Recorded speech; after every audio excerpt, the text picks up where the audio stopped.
नमस्कार दोस्तों, स्वागत है आपका साइट फॉर वर्ल्ड के ऑफिशियल लर्निंग प्लेटफॉर्म पर, जहां स्टूडेंट्स और जॉब सीकर्स के लिए करियर, टेक्नोलॉजी और प्लेसमेंट से जुड़ी इंडस्ट्री ओरिएंटेड और प्रैक्टिकल नॉलेज दी जाती है।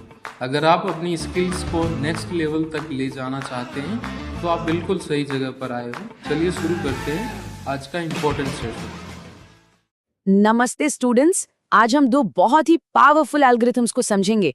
ये ऐसी एल्गोरिथम्स हैं जो कंप्यूटर्स को हमारी आवाज से लेकर हमारे डीएनए तक हर चीज में छुपे पैटर्न्स को समझने में मदद करती हैं। रेडी हो? फोकस मोड ऑन है ना? चलो एक सिंपल से प्रॉब्लम से स्टार्ट करते हैं। स्क्रीन पे जो दो वॉकिंग मोशंस दिख रहे हैं उन्हें ध्यान से देखो। हमारे लिए ये पहचानना बहुत आसान है कि हाँ, ये दोनों एक ही एक्शन है, भले ही इनकी स्पीड थोड़ी अलग अलग हो। लेकिन यहाँ एक सवाल है, एक कंप्यूटर के लिए ये इतना आसान क्यों नहीं है? असली चैलेंज यही है, क्योंकि एक सीक्वेंस दूसरे से थोड़ा तेज है, उनके डेटा पॉइंट्स आपस में सीधे सीधे मैच नहीं करते, और इसी टाइमिंग के डिफरेंस को हैंडल करना सबसे बड़ा काम है।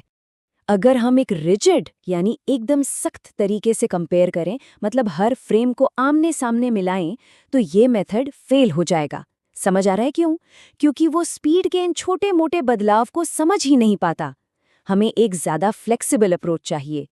तो इसका सोल्यूशन क्या है? सोचो, हमें एक जादुई रूलर चाहिए, एक ऐसा रूलर जो सबसे बेस्ट मैच ढूंढने के लिए खुद को स्ट्रेच और श्रिंक कर सके, एकदम फ्लेक्सिबल। और बस यहीं पे पिक्चर में आता है डायनामिक टाइम वॉर्पिंग, या शॉर्ट में DTW। ये एक ऐसी पावरफुल एल्गोरिदम है जिसे खास तौर पर अलग अलग स्पीड वाले टाइम बेस्ड सीक्वेंसेस को कंपेयर करने के लिए ही बनाया गया है।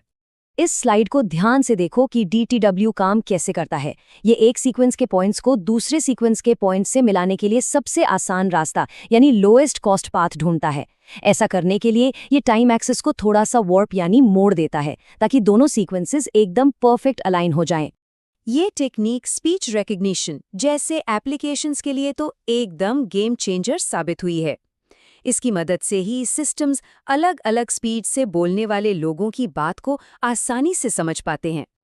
ठीक है, तो DTW उन चीजों को अलाइन करने में मास्टर है जो हम देख सकते हैं।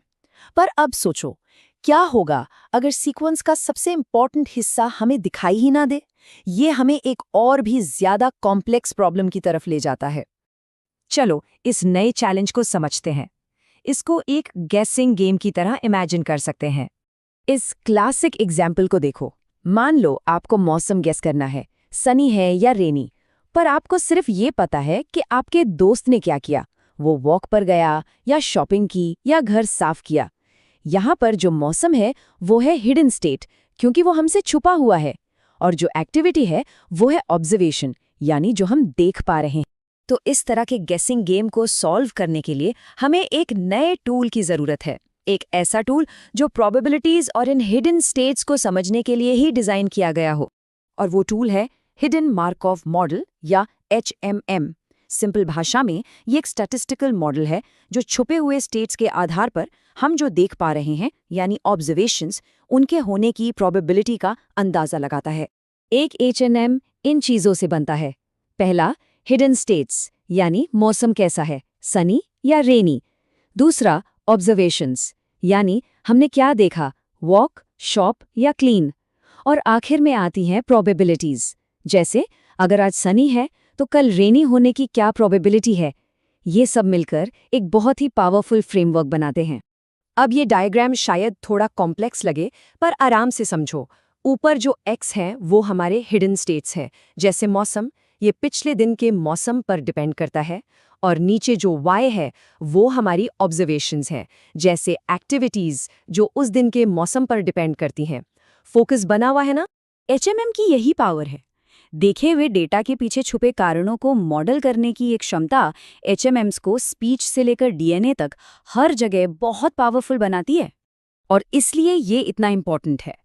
MMS को स्पीच और कंप्यूटर विजन से लेकर बायो इन्फॉर्मेटिक्स में DNA सीक्वेंस को एनालाइज करने तक कई जरूरी फील्ड्स में इस्तेमाल किया जाता है। तो चलो इनके मेन डिफरेंस को आसान शब्दों में समझें।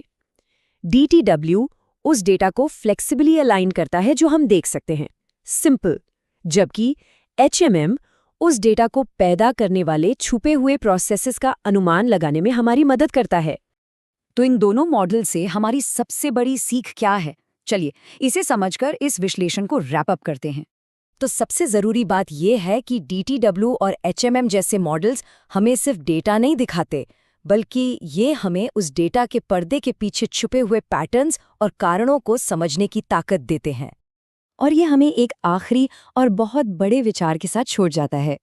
इकोनॉमिक ट्रेंड से लेकर क्लाइमेट पैटर्न्स तक हमारी दुनिया ऐसी अनेकों चीज़ों से भरी हुई है जिनके पीछे छिपी हुई शक्तियां हैं। तो सोचने वाली बात यह है कि हमारी दुनिया में और कौन सी ऐसी छिपी हुई प्रक्रियाएं हैं। तो हमारे चैनल को सब्सक्राइब कीजिए और वीडियो को अपने दोस्तों के साथ शेयर जरूर कीजिए। कमेंट सेक्शन में अपना डाउट या नेक्स्ट टॉपिक लिखना मत भूलिएगा।